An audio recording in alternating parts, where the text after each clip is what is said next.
설정 부탁드려요. 겁 없는 기도. 자, 여러분 지난주 역시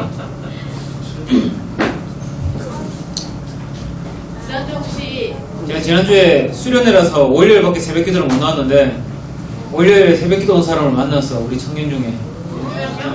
네? 윤준영 말고. 아니에요, 저. 네. 새벽 기도 온 사람을 만났어. 되게 기쁜 마음이 들었죠. 네. 누굴까? 그리고 화수목은 나왔는지 모르겠어. 나왔어요? 강명현이요. 나왔어? 너 나왔어? 네. 그래서 되게 트라이가 너무 감사했습니다. 자, 그렇다면 우리 요거 큰 그림 보기를 우리 새벽 기도로 나왔던 우리 강명현 자매가 한번 대피로 읽어주시면 감사하겠습니다. 마이크 어디 있어요? 마이크. 여기 가서 있어. 준준 가방 안에 있어.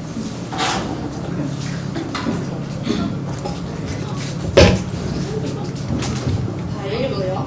다 읽어요. 다 읽어요. 기도의 종류는 매우 다양하다. 예를 들어 식사 때의 기도를 보자. 식기도는 음식이 식기 전에 빨리 끝내고자 하는 경향이 있다. 잠자기 전 기도는 어떤가? 대개 이렇게 시작한다. 이제 잠자리에 들려갑니다. 제 영혼을 지켜주십시오. 그리고는 다음과 같은 시리즈로 이어진다. 하나님, 저의 아빠와 엄마와 우리 강아지 햄스터를 축복하소서. 그리고 교인들의 필요나 범국가적인 기도 제목에 초점을 맞춘 교회의 회중 기도도 있다. 이 기도는 매우 의미가 있을 수 있으나 혈기왕성한 아이들을 기도 시간 동안 자제시켜야 하는 부모들에게는 길게 느껴질 것이다. 개인 기도는 홀로 있을 때 하는 기도다. 이것은 종종 소리 없는 외침이나 찬양과 감사의 말들로 이루어진다. 함성 기도는 매우 익숙하고 편안하다. 그리고 위급한 기도는 너무 다급해 장황해질 가능성도 있으나 깊은 내면의 고통과 필요를 하나님께 솔직하게 쏟아붓는다. 어떤 때는 대화식 기도도 들어가 하나님께서 주시는 잔잔하고 세미한 음성을 듣고 그의 임재를 경험하기도 한다. 어떤 기도자의 기도는 부유하며 의미심장하다. 그러나 기도의 단계가 더 깊어지도록 도전하지 않는다. 이 과에서는 얕은 물가에서 첨벙거리는 단계를 뛰어넘어 더 깊은 기도의 세계로 들어갈 것이다. 이제 당신을 기도 교육의 고급 단계로 초대한다. 이름하여 단큰 그리스도인의 겁없는 기도이다. 네, 감사합니다. 자, 여러분 기도를 어디까지 해보셨습니까? 기도의 내용은 딱 그 사람의 정체성까지 되는 경우가 많거든요. 그러니까 기도의 내용이 그냥 단순히 내 삶을 위한 기도냐 또는 뭐 타인을 위한 기도냐 이런 걸로 마무리되는 경우가 되게 많아요. 사실은 예를 들어서 뭐 예를 들자 그러면 어떤 집사님이 계셨어요. 집사님이 아니고 이제 청년이 있었어요. 여러분 나이 때. 그래서 기도를 열심히 한 거예요. 하나님 좋은 배우자를 주십시오. 네, 좋은 배우자를 만났어 진짜. 결혼도 하고 또 기도를 해서 하나님 건강한 자녀를 출산하게 해주시옵소서. 그래서 자 하나님께 잘 키우기 원합니다. 그래서 건강한 자녀도 허락해 주셨어. 또 건강하게 자라게 해달라고 해서 또 건강하게 자라고 또 학교 가는 김에 좋은 학교 가게 달랐어. 그래서 또 명문고 뭐 명문대학교 그렇게 간 거야. 하나님 우리 이제 자식 또 이제 배우자를 만날 때가 됐습니다. 결혼시켜 주십시오. 결혼도 하고 또 자식 주십시오. 자식도 또 만나고 그렇게 하고 본인은 죽었어요. 그게 이제 그걸로 끝이야 그냥. 그게 기도를 되게 응답받은 인생 같은데 그거 말고는 아무것도 없는 거예요. 그거 말고. 그러니까 그 사람의 기도가 그냥 그 사람의 어떤 전체가 되어버리는 그런 것. 그러니까 응답받은 기도의 인생인데 뭐 없어. 그거뿐인 기도. 거기까지가 다인 기도. 그러니까 여기서 이제 말하는 우리가 지금 교재에서 말하는 거는 이제 기도 교육의 고급 단계로 초대한다. 이름하여 간 큰 그리스도인의 겁 없는 기도. 그러니까 여러분이 어디까지 기도하느냐, 어디까지 계획하느냐 이거에 따라서 인생의 길이 달라집니다. 무엇을 기도하고 계십니까? 그래서 기도하실 때 좀 더 크게 기도하세요. 더 넓게 기도하시고 더 깊게 기도하시고. 하나님 제 성적이 지금 4점인데 뭐 장학금 받게 해주시옵소서. 그 정도로 끝내지 말고 뭐 기도하실 거면 진짜 뭐 유학 갈 수 있을 그 국비로 유학 갈 수 있을 정도로 뭐 그렇게 기도를 할 수 있잖아. 네.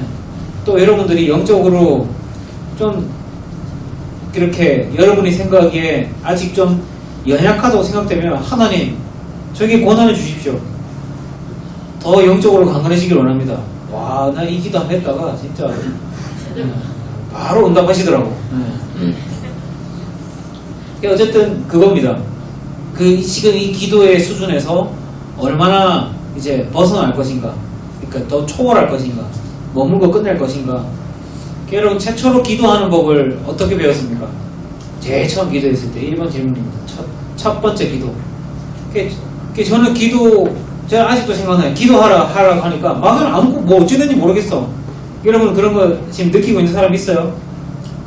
처음에 기도하라 했을 때 어릴 때부터 내가 모태신앙부터 자라온 사람은 모르겠어. 어떤 생각을 가지고 있는지. 다른 사람이 하는 걸 보고 자라왔고 교회에서 하는 걸 많이 봐왔을 테니까. 근데 이제 막연히 만약에 최초로 기도하는 법을 배울 때 어떻게 배웠는지 기억나는 사람이 있습니까? 기도하는 법을 배웠어요 혹시? 자, 배웠다 한번 손 들어주세요. 배웠다. 누구한테 배웠어요? 교사쌤. 교사쌤한테. 그 배울 때 어떻게 배웠어요? 그 저번에 또 액츠가. 액츠 같은 그런 식으로. 배우고 나니까 처음에 기도할 때 기도 응답 받은 거 기억나요 혹시? 제일 처음 뭐 기도 응답이라든지 그런 내용들. 제일 처음. 너무 오래됐어. 나도 기억 안 나 사실. 네. 이게 중요한 건 뭐냐면 이제 저도 기도를 저희 아내한테 배웠어요. 아내한테. 네.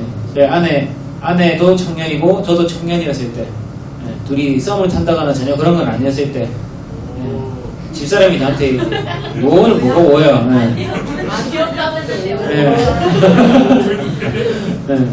저희 집사람이 이제 저한테 복음을 전해줬거든요. 네. 복음을 전해줘. 어쨌든 집사람한테 기도를 처음 배우고 처음에 참 어떻게 보면 되게 재밌었어요. 왜냐하면 기도하는데 하나님이 이렇게 소소하게 응답하시는 그런 것들 있지 않았어요, 여러분들도? 네. 하나님 보면 딱 초신자들이 하는 기도에 보면 어떻게 보면 응답 잘 하시는 경우가 많잖아요, 그래도 보면. 네. 네. 마치 진짜 본인이 존재하신다는 것을 소소하게 보여주시는 것만 같은. 근데 이제 점점 이제 그게 어떻게 보면 우리가 신앙이 원숙해질수록 하나님은 점점 안 보여지시는 것만 같은 그런 느낌을 받을 때가 있습니다. 그런데 이제 하나님이 이제 그런 걸로 우리에게 자신을 드러내지 아니하시고 말씀으로 이제 우리에게 자신을 드러내시는 과정으로 넘어가는 거죠, 일종의. 자, 그렇다면 이제 우리가 기도도 마찬가지인 거죠. 처음에는 응답도 잘 돼요. 그리고 기도도 그냥 내 일상의 소소한 내용들로, 그리고 조금 뭐 문제가 생겼다. 그러니까 그 문제를 해결하기 위한 기도, 이런 내용들이 기도가 주류인데, 이제 우리가 이제 적어도 사랑장이라면, 리더라면, 이제 발음 잘못 꼬여서요. 리더라면 어떻게 기도할 것인가? 네, 좀 더 훨씬 초월하는 기도가 되어야 되지 않겠습니까? 네, 초월하는 기도. 나를 위해서뿐만이 아니라 우리 사랑원들을 위해서, 그리고 우리 주위에 있는 또 믿음이 연약한 자들을 위해서. 그래서 우리 시편 139편 한번 읽어보도록 하겠습니다. 시편 139편. 나를 찬양이 있어. 찬양.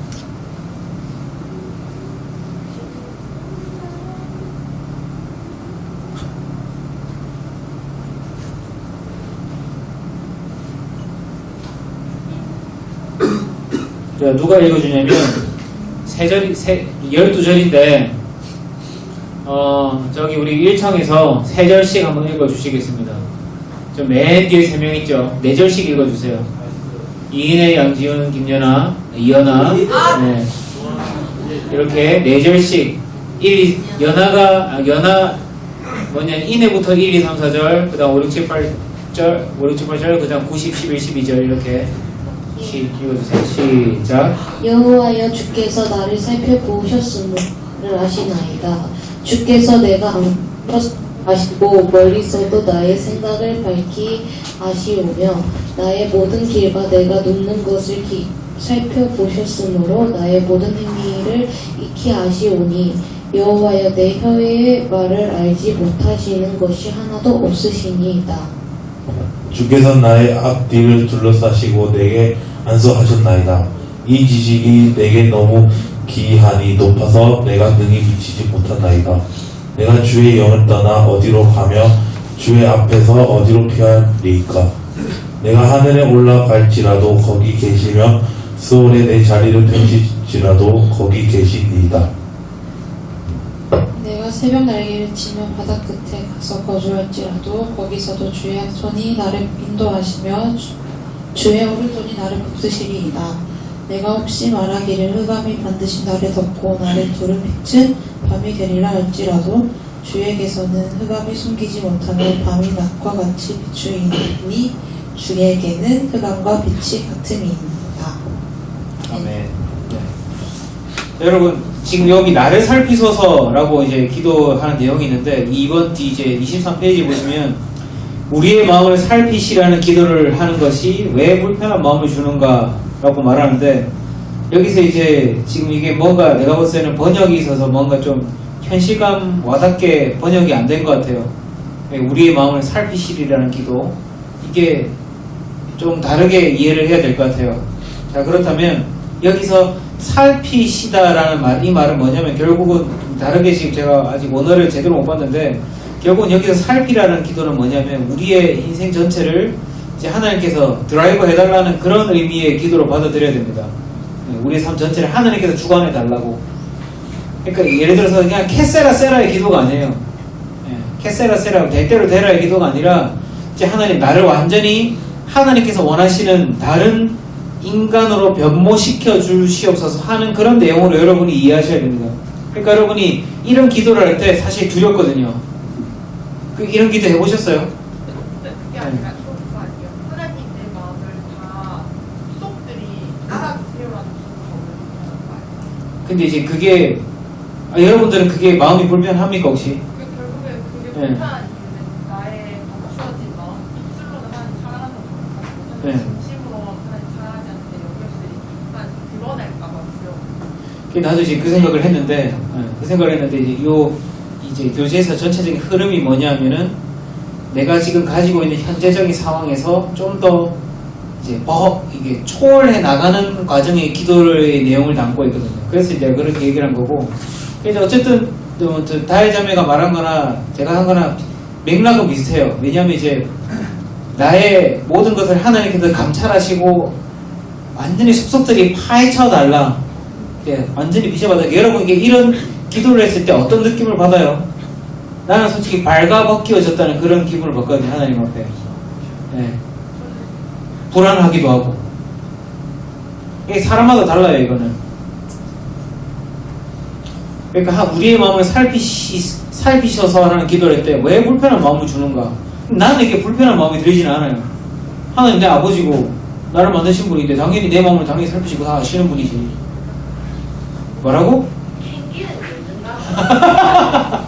캥기는 게 있는구나. 내가 가지고 있던 그 불순종하고자 하는 그런 마음. 좋은 해석이네요.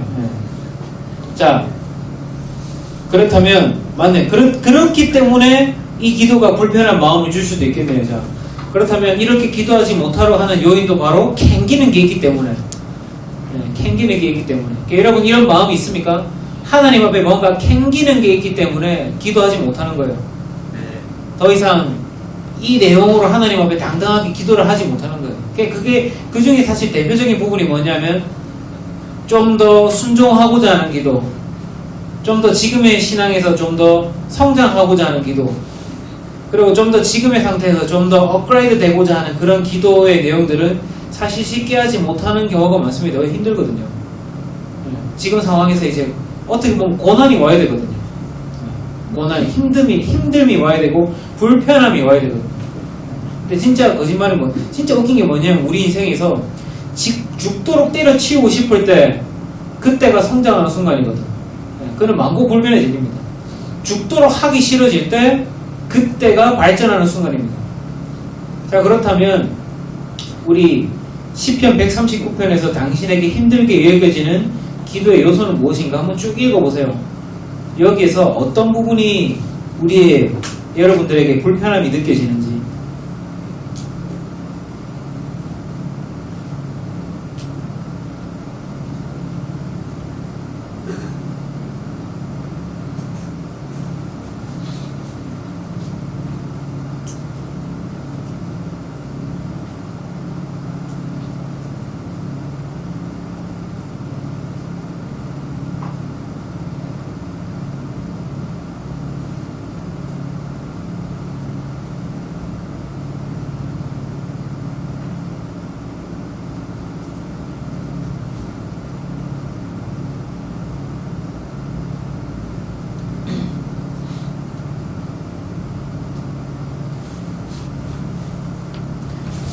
뭐 예를 들어서 23절 같은 경우는 나를 살피사 내 마음을 아시며 나를 시험하사 내 뜻을 아옵소서. 불편하죠. 어떻게 보면 이거 이제 하나님을 딱 드러내면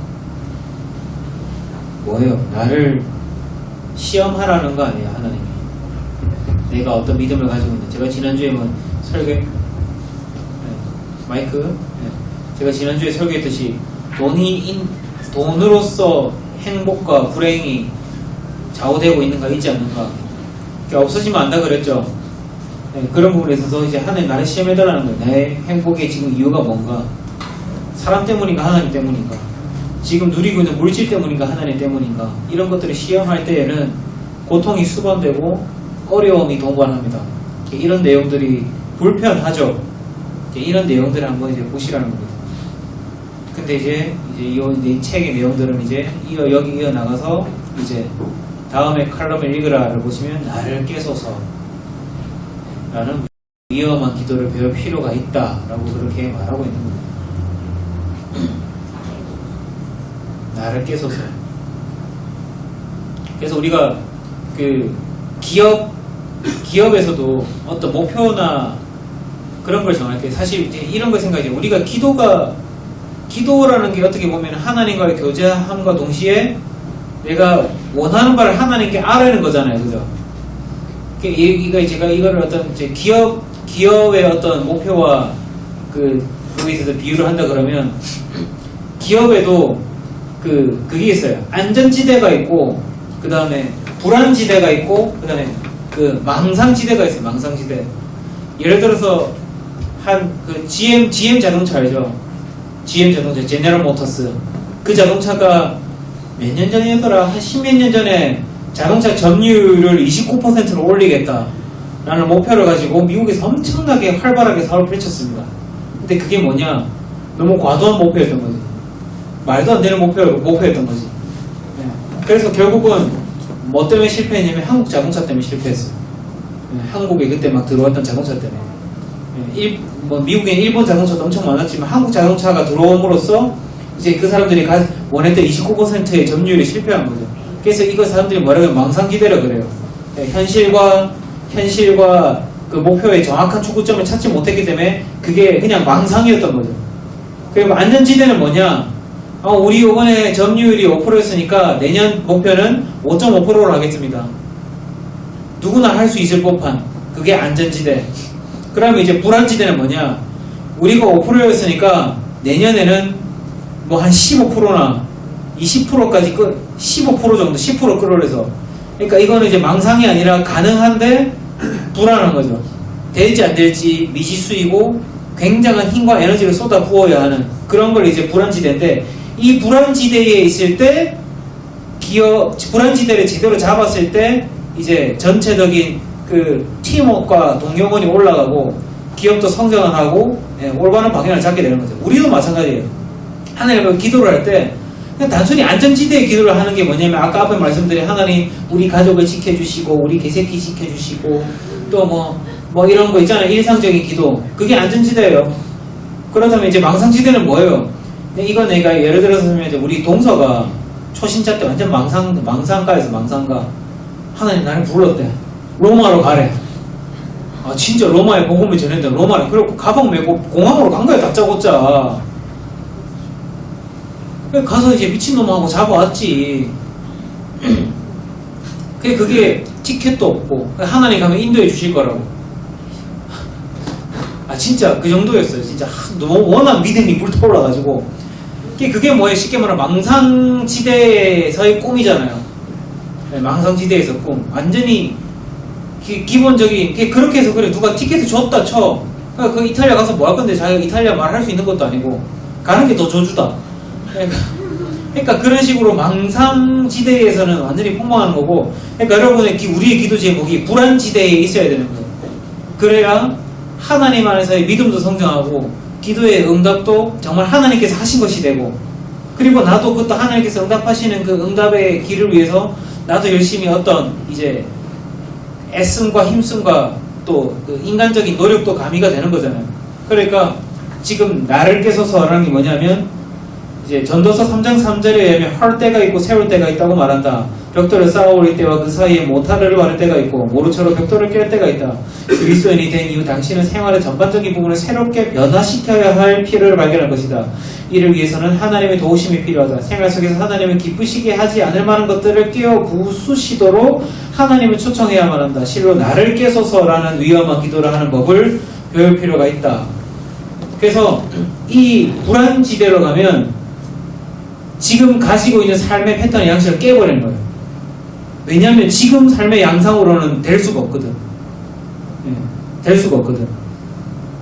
뭐 또 제가 기업으로 예를 들자면, 예를 들어서 유니클로, 뭐 일본 기업이긴 하지만 야나이 나다시라는 사람이 세운 회사인데, 예, 이 사람이 그 일본에서 완전 이제 다 끝났다라고 하는 의류 시장에서 획기적인 방법으로 의류 시장에서 탑을 먹어버립니다. 그게 유니클로예요.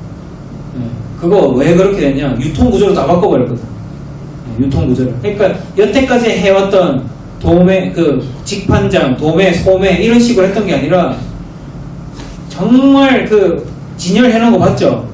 예, 진열해놓은 거. 자기 딱 그냥 딱 탁탁탁 해서 사이즈 보고 탁탁탁 해서 누구든지 입어보고 치울 수 있게. 예, 그래서 그냥 직원들 쌓아놓기만 하면 돼. 옷 찾아주고 갈 필요도 없어. 그러니까 그게 바로 그냥 오는 거예요, 자기들이 해서. 그러니까 그런 식으로 가격의 혁신을 이룰 수가 있었고, 물건의 퀄리티를 올릴 수가 있었고, 고객들은 계속해서 그걸 입어봄으로써 이제 체험을 할 수가 있었고, 그러니까 그걸 이제 고객 익스피리언스를 그러는데, 그걸 체험함으로써 이제 그 옷에 대해서 정확하게 알 수가 있었고, 그런 식으로 의류 유통과 고객에 대한 서비스를 혁신시킴으로써 완전히 이제 치고 올라간 게 유니클로거든요. 그러니까 기존의 방식으로는 불가능한 거예요. 그러니까 우리도 하나님 앞에서 뭔가를 뭐 크고 원대한 꿈을 가지고 기도한다고 했을 때, 그러면 뭐예요? 아까 제가 우리 자기 관리했던 것처럼 우리 삶의 양상이 달라질 수밖에 없는 거예요. 바꾸어 갈 수밖에 없고 변혁할 수밖에 없고, 이제 말은 뭐예요? 나를 깨소서, 지금 살아가고 있는 나를 하나님께서 깨어주셔서 다른 사람으로 변모하게 하셔서 그렇게 되어질 수밖에 없는 거예요. 그래서 이 기도가 필요한 겁니다. 그래서 여러분이 기도하실 때 크고 원대한 꿈을 가지고 기도한 적이 있는가? 또는 하나님의 사람으로 더 성화된 인간이 되기 위해서 고난을 달라고 기도한 적이 있는가? 그러니까 한번 생각해 보세요. 그런 기도를 한 적이 있는가? 그래서 이제 우리 한번 생각해 보셔야 되는 거지. 4번에 보시면 당신의 생활에서 하나님이 깨어 부수고 계시는 한 가지 영역이 있다면 무엇인가? 깨어 부수고 계시는 한 가지 영역. 그런 부분 있으십니까? 이 부분은 뭐 발표한다기보다는 여러분이 좀 개인적인 부분이니까 조용히 한번 생각해 보시고 책에 적으셨으면 좋겠어요. 하나님이 지금 나를 깨어 부수고 있는 한 가지 영역이 있다면 무엇인가? 그리고 그런 부분이 있었으면 좋겠다면 어떤 부분이었으면 좋겠는가? 하나님, 지금 이대로의 내 삶으로서는 아닌 것 같습니다. 하나님, 나를 깨주시길 원합니다. 이 부분에 있어서 좀 더 다른 모습으로, 하나님께서 기뻐하시는 모습으로 살아가길 원하는데 지금 내가 이 현재의 삶에서는 아닌 것 같습니다. 깨주십시오 하는 부분이 있다면 한번 적어보십시오.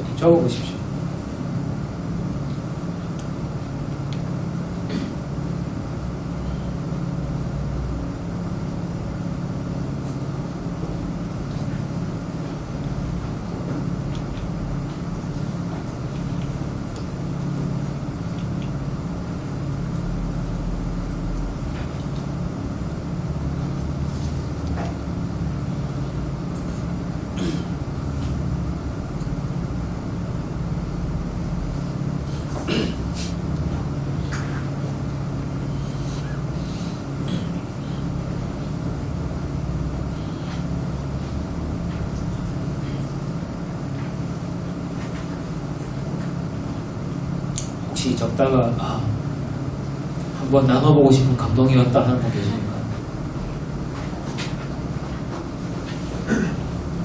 없음 말고.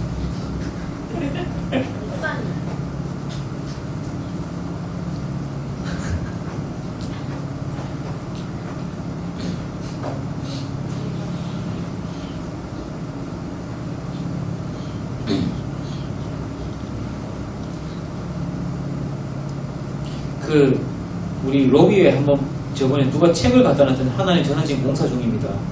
본 적 있어요? 나 그 책 보질 않았는데 제목이 되게 너무 좋더라고. 저기 조이실 앞에 거기 이렇게 의자 우리 돼 있는 데 있잖아요. 조이실 앞에 그 넓은 로비에 거기 보면 책 꽂아놓는 거기 있는데 거기에 한 달 정도 있었는데 없어졌어요 어느 날. 그 책 제목이 뭐냐면 하나님 이런 내용 책 제목이 이거에서 그냥 하나님 토시 하나 안 틀린 건 아니고 하나님 저는 지금 공사 중입니다. 이런 제목이었어요. 그걸 보면서 되게 은혜가 되더라고요. 왜냐하면 성화의 관점에서 우리가 공사 중인 인간들이고 또 지금 우리가 성장해 간다는 참된 하나님께서 기뻐하시는 참된 인간으로서 또 성장해 간다는 관점에서 공사 중인 거고. 저는 제가 개인적인 그걸 한다면 저는 아직도 저도 공사 중이에요. 계속 저를 깨부시는 부분이 발견하면 바로 깨부시고 또 새로운 아까 말씀드렸다시피 습관, 실행, 계획, 습관, 계획, 실행, 습관 이 안에서 또 새로운 습관들을 집어넣으려고 하고 있고 그 습관들을 어떻게 하면 이제 의지력으로는 안 돼요 우리가. 의지력은 사실 허무한 숫자입니다. 의지력 없이 할 수 있도록 만들 수 있는 세팅을 하셔야 돼요. 생각을 해서. 그렇게 세팅을 해서 이제 좀 더 또 하나님께서 기뻐하시는 인간으로 이제 나를 공사하는 거죠. 공사. 지금도 계속 깨부수고 있습니다. 그런 거.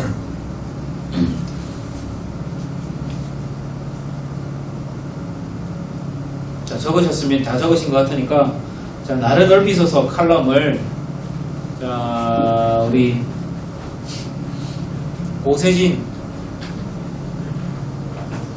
나를 넓히소서 한번 힘차게 읽어주십시오. 나를 넓히소서.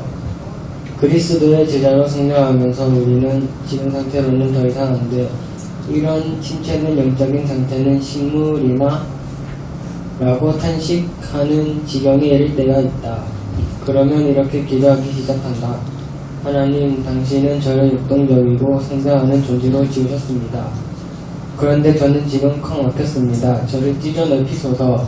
당신이 원하시는 수준으로까지 저를 성장시키소서. 2000년 전 니고데모라 하는 어느 종교 지도자가 방 그림자를 타고 예수님을 찾아갔다. 그는 자기의 영적 세계를 넓혀주시기를 요청했다. 예수님은 그에게 율법을 지키는 것만으로는 아무도 하나님 나라에 이르지 못할 것을 가르치셨다. 당신은 거듭나야 합니다. 하나님의 아들인 나를 경험해야만 합니다. 죄를 해결하고 거둬주시는 선물인 구원을 받아야 합니다. 놀라운 은혜를 발견해야만 합니다. 니고데모가 자신의 영적 세계를 넓혀달라고 기도한 것은 잘한 일이었다. 하마터면 그는 천국을 놓칠 뻔하지 않았는가. 네, 감사합니다. 자, 그렇다면 생활 가운데서 하나님께서 실제로 당신을 넓히셨던 영적인 경험을 한 때를 이야기해보라. 이게 무슨 의미인지 이해되시죠? 실제로 여러분이 이제 어떻게 보면 이제 제일 쉬운 건 뭐냐면 뭐 이제 예를 들어서 신앙생활을 좀 하려고 하면 이제 일상생활에서 핍박이 오는 그런 경우, 예를 들어서 가정 같은 경우는 부모님이 못 가게 한다든지 또는 뭐 가족 형제가 핍박을 한다든지 조롱을 한다든지 그런 부분에 있어서 이제 그것들을 이겨내고 좀 더 한 단계 도약하는 그런 것들이 예가 될 수가 있겠고, 또 생활 가운데서 그러면 실제로 이제 하나님이 다시 넓히셨던 영적인 경험, 좀 더 말씀을 가까이 하는 사람이 됐다든지 이런 것들을 한번 나눠봤으면 좋겠습니다. 그거를 우리 한 1분 정도 시간을 드리고 허찬영 우리 두목창장님이 한번 나눠주시면 감사하겠습니다. 한 1분 뒤에.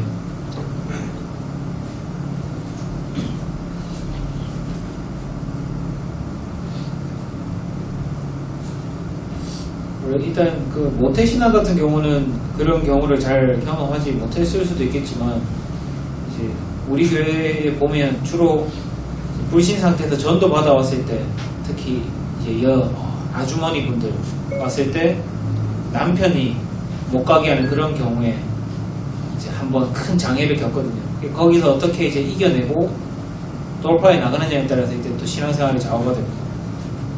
그리고 또 사람인 특성상 교회에서 열심히 하면 할수록 또 초신자 때 열심히 할 때가 있잖아요. 또 열심히 하는데 주위에서 힘 빠지게 하는 말을 하는 거예요. 그런 말을 했을 때 또 어떻게 이겨내느냐. 또 여러분들이 학교에서 생활을 하다가 또 친구들의 어떤 조롱 그런 것들을 어떻게 또 이겨내느냐에 따라서 이제 영적인 어떤 와이드가 달라지는 거예요.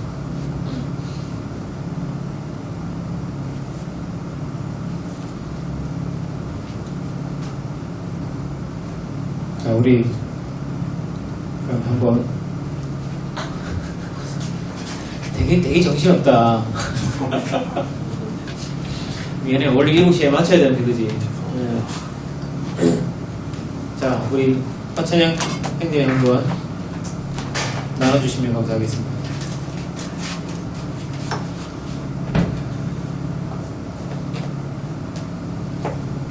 뭔가 이전보다 더 넓어진 그런 경험, 이전에 있었던 어떤 그레이드를 더 올렸던 그런 경험.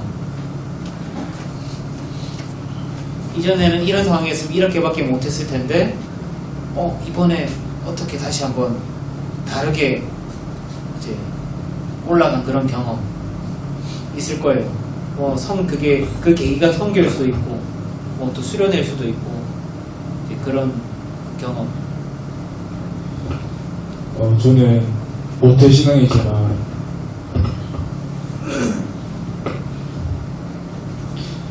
살면서 제가 교회 다닌다는 말을 별로 안 좋아했습니다.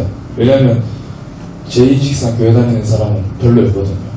그렇기 때문에 약간 교회 다니면은 무시당할 것 같은 생각이 많이 들었어요. 제가 그랬기 때문에. 그래서 제가 군대 가기 전까지만 해도 주일날 뭐 교회 간다든지 이런 얘기도 안 하고 애들이 주말에 여행 가자 하면 그냥 무슨 일이 있어서 못 간다 하는 식으로 말 돌리고 그랬었는데 제가 군대 갔다 오고 나서 이제 제 자신을 약간 군대 가면서 제 겉에 있는 것을 다 내려놓고 이제 군대라는 그 울타리 안에서 이제 지내다 보니까 그 모든 것이 봤을 때 제가 못난 사람이 아니더라고요. 그러면서 제가 그때부터 조금씩 교회 다니는 걸 그때는 좀 당당해지기 시작했는데 그러고 나와서 이제 인식이 바뀌고 나니까 제가 이제 세상적인 것들을 하려고 했는데 이걸 하면 안 된다는 걸 이제 알게 되더라고. 그러면서 이거는 죄다 그렇게 생각하면서 실천을 했습니다. 그때부터는 교회 다니는 것도 얘기하면서 이런 거는 하면 안 된다.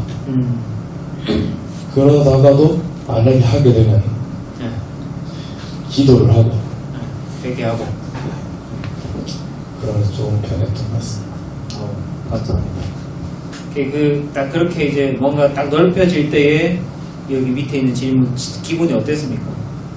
내가 지금 방금 말한 것처럼 이제 뭔가 딱 한 단계 올라갔을 때 그 기분. 처음엔 받아들이기 힘들었는데 생각보다 괜찮았습니다. 딱 넘어가 보니까. 네네. 사실 별거 아닌, 지나가 보면 이제 별거 아닌 거죠, 그거. 맞습니다. 그러니까 여러분도 이런 경험들이 아마 많이 있을 겁니다. 저도 뭐 그런 경험을 많이 했고. 근데 이제 어떻게 보면 그걸 넘어가기 전에 굉장히 뭔가 힘든 부분이 있어요. 나 자신의 모습에 대해서, 사람들의 시선에 대해서, 또 이게 결국은 내가 가지고 있는 나 자신의 문제죠. 근데 이제 만약에 그 상황, 이런 비슷한 상황이 또 다시 온다면 어떻게 하겠어요? 또 지금 뭔가 갖고 있는 이런 부분들을 한 번 또 넘어가야 된다라고 한다는 부분이 있다면 다시 할 용의가 있습니까? 화찬이 형님한테 묻는 겁니다. 또 지금 갖고 있는 상태에서 한 번 더 하나님이 깨어서 올라가길 원하셔요. 그러면 언제든지 받아들일 준비가 되어 있습니까? 이미 저는 지금은 준비됐습니다. 아, 지금은 준비되어 있습니까? 좋습니다. 이제 기대하겠습니다. 네. 우리 다른 분들도 그러시죠? 네, 나를 깨소서라는 마음의 준비가 되어 있으시죠? 네, 그렇다면 자, 6번 질문입니다. 하나님께 당신을 넓혀달라고 간구할 필요성이 있는 생활 영역 한 가지는 어디인가? 네, 당신의 영역을 넓혀달라고 간구할 필요성이 있는 생활 영역 한 가지는 어디인가? 이제 이제 생각해보세요. 제가 질문할게요. 이제 저 같은 경우는 이제 계속해서 하나님 앞에 그렇게 기도하는 게 있어요. 이제 좀 관점과 시야를 넓혀달라고. 무슨 말인지 아시겠죠? 그러니까 제가 예전에 설교한 적이 있지만 그 고통의 원근법이라고, 내가 하고 있으면 내가 제일 힘들어요, 무조건. 근데 이제 내 안에 매몰되어 갇혀있는 시야가 아니라 다른 사람의 관점에서 좀 더 넓게 와이드하게 바라볼 수 있고, 그리고 이제 말씀 안에서 중용할 수 있는 그런 극단으로 치우치지 않는 그런 거. 이제 이게 우리 삶에 있어서 이게 제대로 잡혀있는지 잡혀있지 않느냐에 따라서 인간관계가 굉장히 달라지더라고. 그러니까 계속해서 관점을 넓히는 거. 좀 더 많은 사람의 관점과 이해도를 넓힐 수 있는 그런 사람이 되는 게 이제 제가 하나님 앞에 강구하고 있는 어떤 제 생활의 영역입니다. 그러니까 쉽게 말하면 다른 사람을 늘 쉽게 오해하지 않도록 하는 그런 부분이거든요. 그렇다면 우리 진경이는 그걸 한번 딱 넘어 올라가야 돼. 너 저번에도 안 했잖아. 저번에도 안 했어. 한번 해봅시다. 화이팅.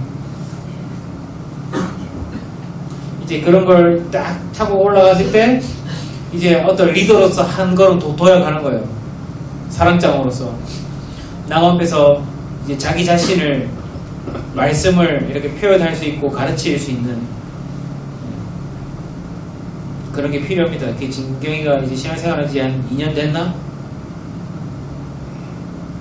네, 쉽지 않겠지만, 자, 하나님께 진경이를 좀 더 넓혀달라고 강구할 필요성이 있는 생활 영역 한 가지 뭐가 있습니까? 하나님께 좀 더 넓혀달라고 하기를 원하는 한 가지. 저도 이해랑 비슷한 부분인데 네. 사람을 잘 판단하고 정죄하는 부분에 있어서 전혀 그렇게 안 보이는데. 네? 전혀 그렇게 안 말을 보이는데. 안 해서 그렇지. 말을 안 해서 그렇지. 무섭다. 네, 정말 조심하세요. 진경이 그 눈으로 공격하는 게 진심이었구나. 네, 그런 정죄하지 않는 그런 것들. 네. 좋습니다. 감사합니다. 그렇다면 우리 나를 인도하소서라는 칼럼을 누가 한 번도 안 하셨죠? 백종석 사람장님. 네, 나를 인도하소서.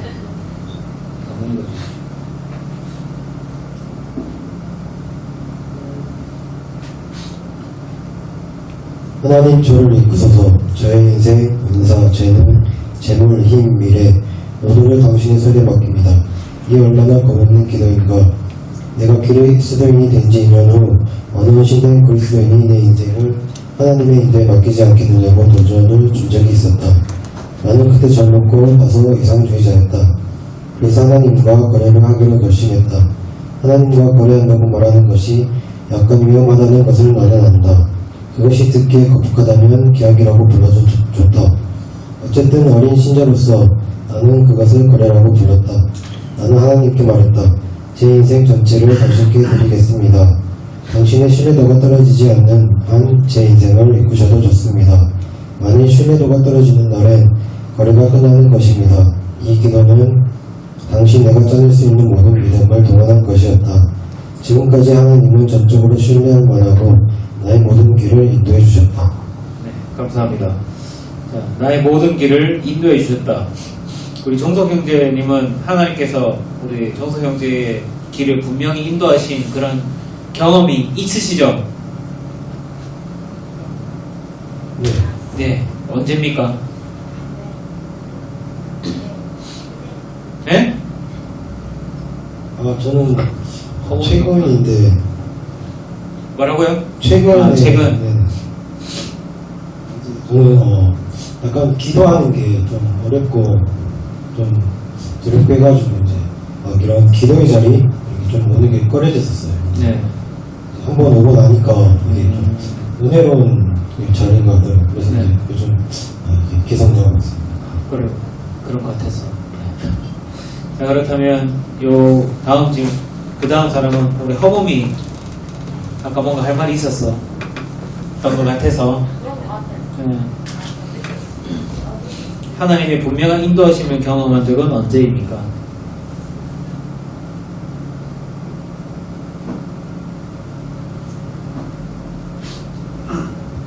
저는 작년에 이 교회로 옮겨오면서 약간 그런 거 많이 느꼈던 것 같아요.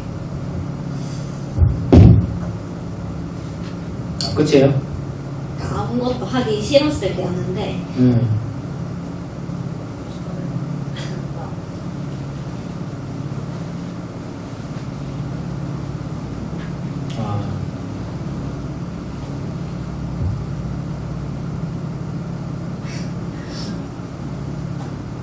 괜찮아. 많은 일들이 있었죠. 싫었을 때였는데 정말 저는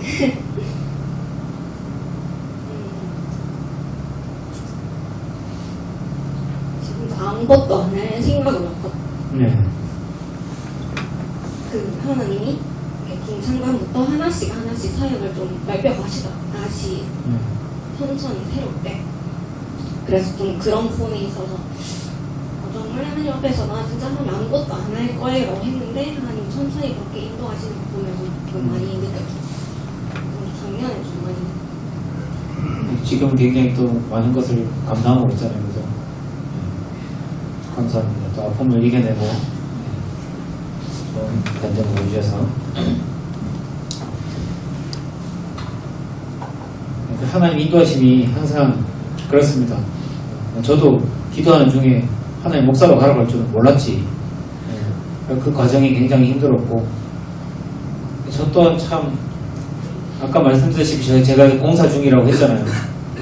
저도 지금 이 순간도 여러분들과 함께하고 있는 이 순간도 하나님 인도하시고 있는 과정이라고 굳게 믿고 있고 또 우리 사랑장들도 또 예비 사랑장들도 임원들도 결국은 이 지금 모든 직분과 또 사역과 감당하고 있는 이 모든 부분들이 하나님께서 실질적으로 인도하시고 허락하신 부분들입니다.